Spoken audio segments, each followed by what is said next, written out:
Hello and welcome back to God of War with Borb. Today we're going to be looking at God of War 2, released on March 13th, 2007 exclusively for the PS2. God of War 2 is said to be a contender for the best game of the series.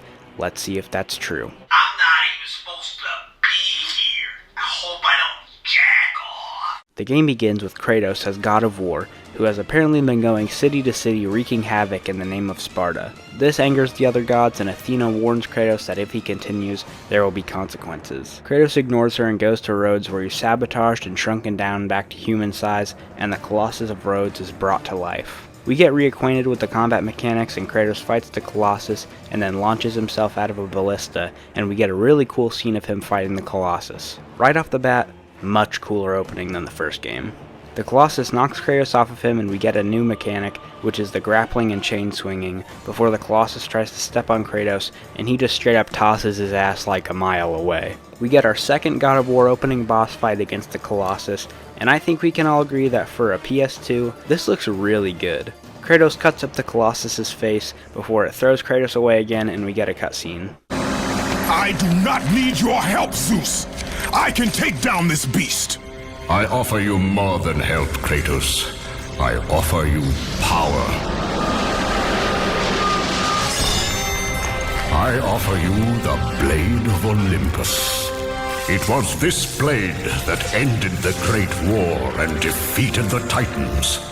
Drain your godly powers into the sword, Kratos. Only then will you reach your full potential. You sure about that? You sure about that? You sure about that? Kratos fights the Colossus while stopping to drain his power into the Blade of Olympus. You stupid. Why the hell would Kratos ever fall for this? It's not like he thinks any of the gods are trustworthy. Ares made him mistakenly kill his family, and at the end of the first game, when Kratos wanted to get rid of his nightmares, Athena hit him with some, well, that's not exactly what I said shit. Kratos cuts his way into the Colossus and fights with the blade, which I mean, who doesn't love a good big-ass sword? Kratos destroys the Colossus from the inside, and just as he thought he won, the Colossus smashes its hand down, and with all of his godly power in the blade, it messes him up pretty bad. Kratos stumbles his way towards the blade when Zeus shows up and takes it. Why? Why would you betray me? It is you who would betray me. Am I to stand idly by while Olympus is threatened? Your hands are already stained by the blood of a god. I will not let Ares' fate be my own. The gods are petty and pathetic, and your rule is weak. I grow tired of this insolence. I am the king of Olympus. And it is my way that is the way of the gods. You must vow to forever serve me. I serve no one. Then you leave me no choice. Kratos tries to fight Zeus, but he's too hurt to stand a chance, so Zeus stabs him in the chest with the blade. It did not have to be this way, my son. This path is of your choosing. A choice from the gods is as useless as the gods themselves. Even now, as you draw your last breath, you continue to defy me. Everything you have ever known, Kratos, will now suffer because of your sacrilege. You will never be the ruler of Olympus. The cycle ends here.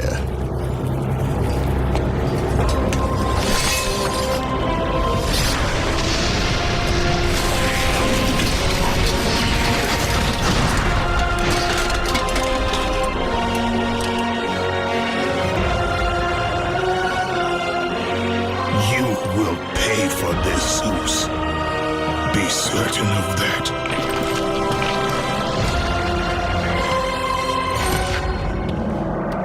When Kratos is sent to Hades, we get a short recap of the first game, when you can really see what I was saying in my first video about the difference in quality between cutscenes. While the basic cutscenes look better than the first game, the good-looking cutscenes now look really good. Kratos is healed and rescued by Gaia, the Titan of Earth, who is also the narrator we've been hearing this whole time. Kratos climbs his way out of Hades and finds the last living Spartan and tells him to go back to Sparta when a Pegasus shows up and Gaia gives Kratos this game's ultimate mission. With Kratos back to being immortal and the Blade of Olympus out of reach, the only way Kratos stands a chance against Zeus is if he finds the Sisters of Fate and goes back in time to the first Thanksgiving to get turkeys off the menu. I mean, go back to the moment Zeus betrayed him and kill him. What a badass plot for a game. Kratos' huge odyssey to take back his fate and kill the King of Olympus. This is where we get the first of these air combat things, and while I wasn't exactly rolling my eyes every time they happened, I would much rather just fight the normal way. The Pegasus takes Kratos to a mountain where we meet another Titan that pins the Pegasus under its finger. Kratos goes outside the mountain to find a way to free the Pegasus, where he finds Prometheus getting his insides eaten out by a bird, where he explains the torture Zeus has put him through. He begs Kratos to release him from his suffering, so Kratos cuts him down and goes to find a way to break his chains so that the flames of Olympus can finally put him out of his misery. Kratos goes back inside the mountain where the Titan Typhon tries to blow him off this platform before Kratos stabs him in the eye, which somehow gives Kratos a bow and arrow known as Typhon's Bane, which will obviously be the replacement range weapon for this game. Kratos uses the bow to shoot Prometheus down into the flames, and his ashes give Kratos the Rage of the Titans. One thing I failed to mention in my last video is that every God of War game has a rage ability. In the first game, it was the Fury of the Gods, but now with Kratos fully against the gods and having been saved by the Titans, we get our new rage. Kratos goes back inside the mountain and with his new strength is able to free Pegasus from Typhon's grasp. We get another flying section where Kratos kills this dude and then kills the dude's Pegasus with his own spear before landing at the Temple of Lachesis, which is one of the Sisters of Fate, of which there are 3. Lachesis the Allottor, Atropos the Inevitable, and Clotho the Spinner. This is where we get a flashback for the story of Zeus and Kronos. If you don't already know the story, basically, Kronos was told that one of his children would kill him, so every time his wife gave birth, he ate the kid. So the final time, his wife sent baby Zeus away and fed Kronos a big rock instead. When Zeus grew up, he went and rescued his siblings from inside Kronos. In the actual myth, Zeus was raised in a cave by nymphs, but in the God of War version, he was raised by Gaia in a cave on her back. But even though Gaia raised him, and Kronos was the only Titan that wronged him, Zeus punished Kronos by having him wander the desert with Pandora's temple on his back, and also punished every other Titan just for what Kronos did. Kratos fights the new versions of the Sirens in this room where you have to do a takedown where they scream to break down the store, before we get to the Steeds of Time, which Kronos made to gain favor with the Sisters of Fate so that the prophecy of his children killing him would be changed, which obviously didn't work. Kratos finds a door that says he needs the Horse Keeper's key before he runs into Theseus, and we get our second boss fight. If you ask me, this boss fight, pretty lame. You fight Theseus one-on-one before he jumps up, and you fight some Minotaur while periodically stopping to shoot arrows at Theseus until Kratos pulls him down, takes the Horse Keeper's key, and smashes his face in the door. The ending is cool, but other than that, I mean, he's not challenging to fight when it's just him versus Kratos, and then you just shoot him till he falls down. Anyway, Kratos uses the key and finds a shrine where Kronos appears and gives Kratos the ability of Kronos' Rage, which allows Kratos to place lightning orbs to help in combat. Kratos finds this section with 4 cranks that releases the shackles on the horses, and when they move forward, the chains pull tight and close the gap between the Temple of Lachesis and the Island of Creation. When Kratos goes back to the temple, he finds the Amulet of the Fates, which slows down time and is basically God of War 2's main puzzle mechanic. After getting familiar with the amulet, we get a scene of the Fates warning Kratos against seeking them out, basically saying whatever they declare is gonna happen no matter what. So Kratos destroys the statue and makes his way to the island. When Kratos first arrives, he is attacked by a familiar looking guy. It's the barbarian that was about to kill Kratos before he called the Ares. The Sisters of Fate brought him back from Hades to stop Kratos. We get an okay fight against the barbarian. Not bad, but not exactly different from just fighting a large enemy but with more health. Still better than Theseus though. Kratos defeats the barbarian and takes his hammer, giving us our first sub-weapon. Kratos finds a place called the Temple of Uriel, where he fights this gray and black Cerberus, which is apparently called a mole Cerberus. Kratos kills it and we get the Golden Fleece, which in this universe is a sleeve of golden armor used to parry enemies. Kratos uses the fleece to turn the front door of the temple into stone and destroy it. He goes inside and we get another boss fight against Uriel, who is the Tammy Slayton of Gorgons. This fight feels like the developers' attempt to get a Medusa fight done properly. Unfortunately, at the Shrine of Aphrodite in the first game, instead of it just being a random Gorgon you kill, it's said to be Medusa herself, so instead of this being a proper fight against Medusa, it's just a random Gorgon. The Sisters of Fate brought back the Barbarian, why not just make a cool zombified Medusa? That would have been pretty cool. but this fight is also unfortunately pretty mid. I'd say it's better than Theseus and the Barbarian, but it's just not up to the God of War standard, I feel. She just hangs on these two pillars until you destroy them both and cut her head off to earn the exact same weapon as the first game, except now it's the head of Uriel instead of the head of Medusa. That's the main reason I feel like God of War 2 is overrated. Besides the Colossus and the last string of bosses, all of the big moments in the middle with these gods and monsters fall flat for me. Like if I'm gonna fight a monster in a God of War game, make it big and cool, and if I'm gonna fight a god, make the god look and fight like literally anything besides a regular dude with a weapon. Kratos leaves the temple and raises all these pillars to swing back to the Temple of Lachesis, where he uses the fleece on a wall to make it to the next boss fight against Perseus. Perseus' fight is actually pretty good, but it still could have been better. First, I think that this is the only boss that would actually have benefited from a few extra enemies. In the fight, Perseus uses the cap of Hermes, which makes him invisible, but you can see his footsteps in the water.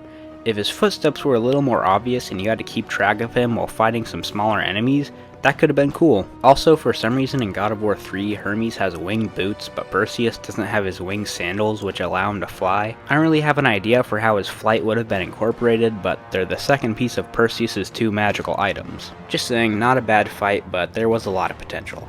Anyway, Kratos kills Perseus and throws him on a spike. Kratos takes his shield and uses it to go further into the island, where he finds the Pegasus from earlier along with the second and superior sub-item, the Spear of Destiny, which we get a little practice with before getting to another chain sequence across the collapsing bridge. Kratos goes through a cave and finds a second bridge where he runs into Frank Gallagher, who freaks out about him being the only one who will get across to the sisters before Frank and Kratos fall off the bridge, and Kratos beats up Frank, takes his wings, and lands on the face of the Titan Atlas as Frank falls to his death. We get used to the wings as Kratos explores around Atlas and goes through this.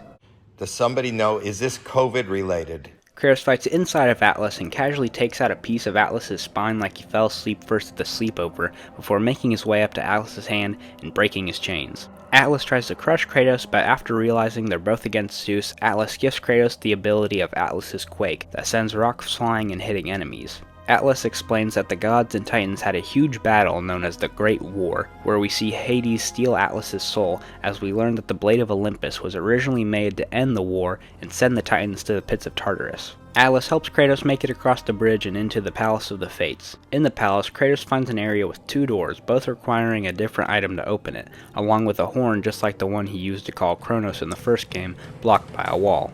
Kratos goes across a gap where he finds a book, but he decides that reading is for nerds, so he finds the lamest, smelliest nerd he can to read for him. Kratos forces the nerd to read the book, and it says it requires a blood sacrifice for the Fates, so Kratos kills the nerd and the blood brings a vision of one of the Fates before Kratos finds the first key and uses it to unlock the corresponding door, where he gets ambushed by these closing spike walls and a ton of enemies, which is actually pretty fun. You have to kill all these low-level enemies before the walls close in. Kratos solves a puzzle with this bird statue where you have to melt some ice before finding another smelly nerd and forcing him to read another book, killing him, and getting the second key. Kratos uses the key on the door and goes down an elevator with some definitely normal bones. It was also the night that the skeletons came to life. This part is the stone block room of God of War 2, and by that I mean it's frustrating, insanely time-sensitive, and the worst part of the game. Kratos goes into a room with the ashes of a phoenix where we get another pointlessly annoying section, and Kratos drops the ashes into the fire, which brings the phoenix back and unlocks the horn, which Kratos uses to free the phoenix before going into the final room where he fights a mysterious silhouetted figure before throwing them through a window. You?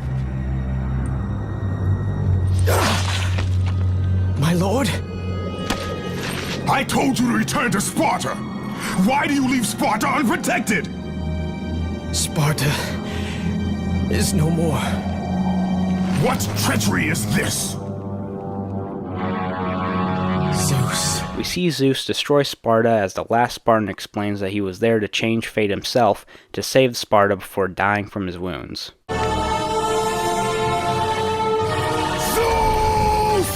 Is this how you face me, coward? I am through doing the bidding of the gods! Come down here and face me now, Zeus!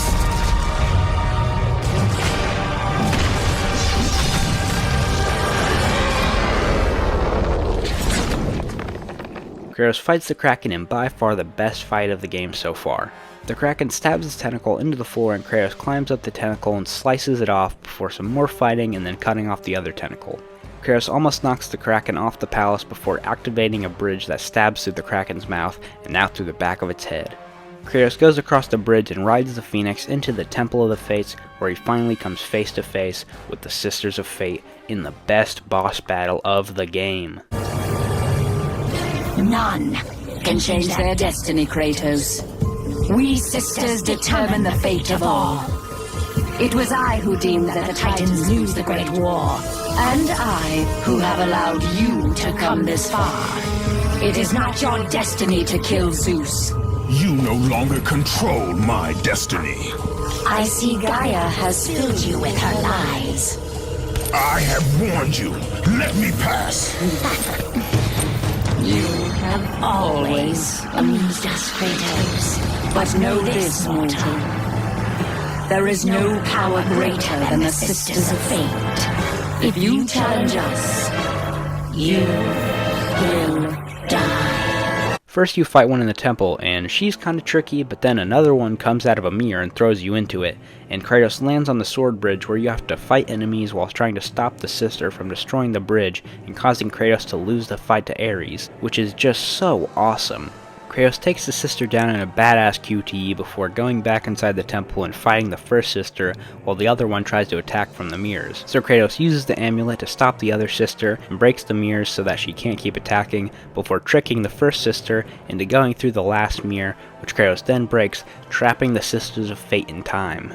What an amazing boss fight. Kratos goes forward into the final gauntlet of enemies, which is an absolute pain in the ass, before confronting the final Sister of Fate, Clotho the Spinner, in the Loom Chamber, where Kratos stabs her in the face with a swinging blade before going through the strands of time and going back to the moment Zeus killed him, where we get to the final boss of the game, Zeus. The Zeus fight is also pretty good. I think that the Sisters of Fate is a better fight, but this one is still great. Kratos and Zeus go back and forth taking the Blade of Olympus before Kratos absolutely destroys Zeus. I mean, look at this absolute disrespect. Just as Kratos is about to deliver the final blow, Athena jumps in and sacrifices herself to stop Kratos from killing Zeus. Why do you sacrifice yourself? To save Olympus. I do not seek to destroy Olympus, only Zeus. Zeus is Olympus. He brought this to himself. Because of fear, Kratos. A fear felt by his father, Kronos. A fear that wrought the Great War. A fear that drove Zeus to kill you. His own son. His son? Just as Zeus was compelled to destroy his father, Kronos. You are compelled to do the same. No son should destroy his own father. No, I have no father. God after God will deny you, Kratos. They will protect Zeus. Zeus must live so that Olympus will prevail. If all on Olympus will deny me my vengeance, then all on Olympus will die.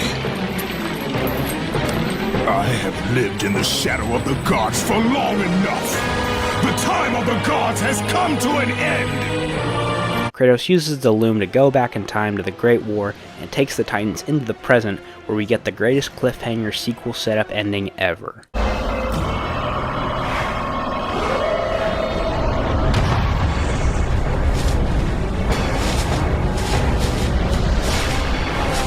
Zeus, your son has returned! I bring the destruction of Olympus!